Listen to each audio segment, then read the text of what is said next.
All right, we got a few more Am I the Jerk emails here today. Somebody wanted to know, am I the jerk for keeping a package accidentally delivered to my door?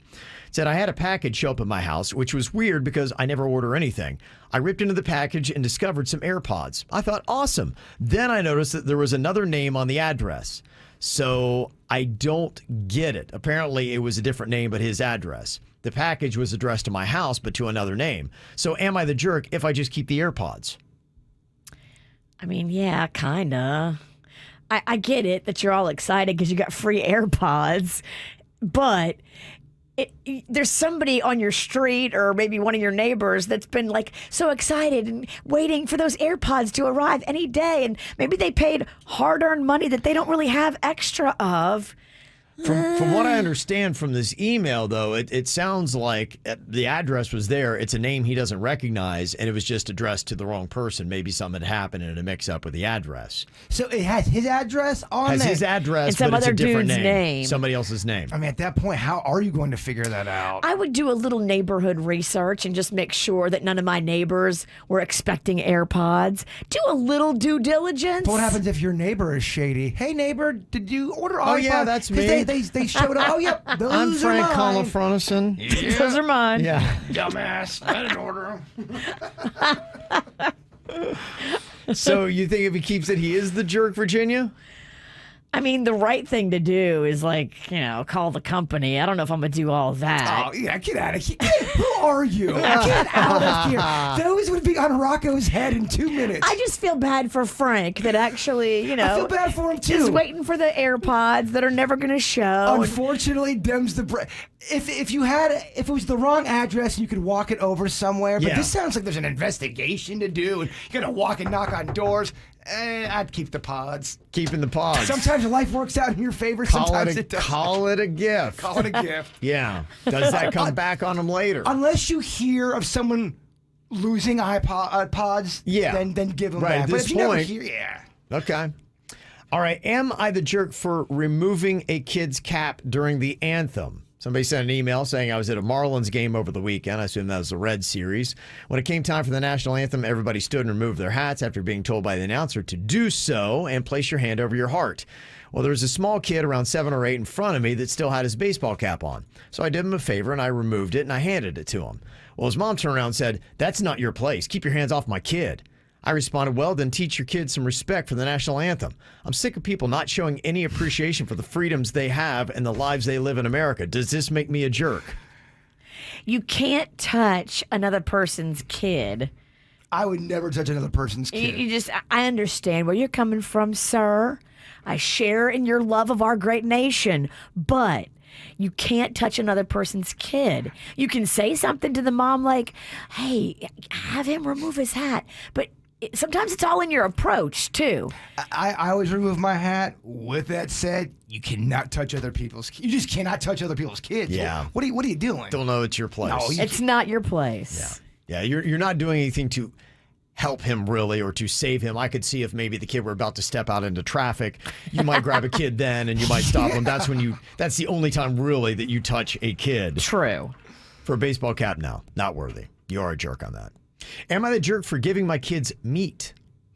It says here in the email, my wife is a staunch vegan. I am not. We knew this could be an issue as when we had children, so we agreed that our kids would be vegan and eat what my wife eats until they are old enough to choose for themselves. The mistake we made, however, was not defining what that age would be. My children are now 8 and 10, and they definitely notice that they have dietary restrictions none of their other friends do. And this is causing them some major grief, as when they go to a friend's house or a party. We typically send them with vegan-approved snacks, but it is now getting them teased, and they don't like it. I told my wife that I thought it was time to let the kids choose their own foods, and she strongly disagreed and has now made it that the kids should be vegans until they leave our house. Oh, my. And make all of their decisions for themselves. Well, the kids have been now coming to me asking for help as they see me eating foods that they want to try. Because of my wife's lack of flexibility, I have actually been sneaking them some non-vegan food here and there. My daughter loves real chocolate chip cookies, and I even take my son for burgers every time we're alone. What my vegan wife doesn't know, right? Am I the jerk?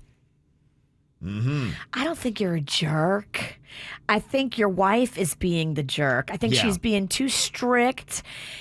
Food choices are a very personal thing. And once kids start to develop their own little palates and they know what they like and they don't like, it should be their choice within reason what they consume. Yeah. And you made a pact that you're going back on with your man. As the vegan wife, you and your man talked about this, and you said as soon as the kids could choose, they could choose. And now you're backpedaling on that. You're a vegan douche. Yeah, divorce her. Okay. I'm kidding. You can't change the rules halfway through the game because you don't like the way the score looks. Everybody's picking meat because they maybe like it better. Everybody gets to choose what they eat. It's a freedom, USA. Well, have you ever had real cheese versus vegan cheese?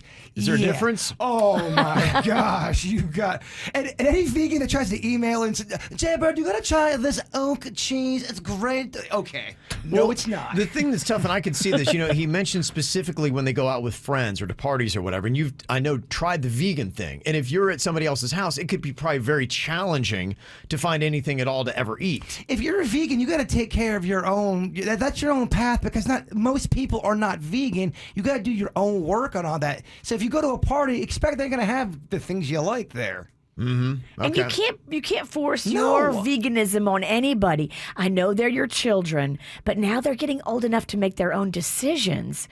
Don't stifle them. Let them figure things out and let them have a little bit of freedom, or they're going to hate you when they get older. I agree with the witch. Yeah.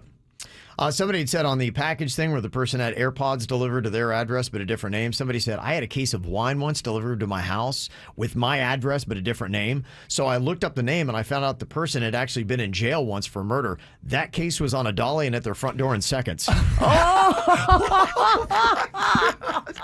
Oh man, what a story!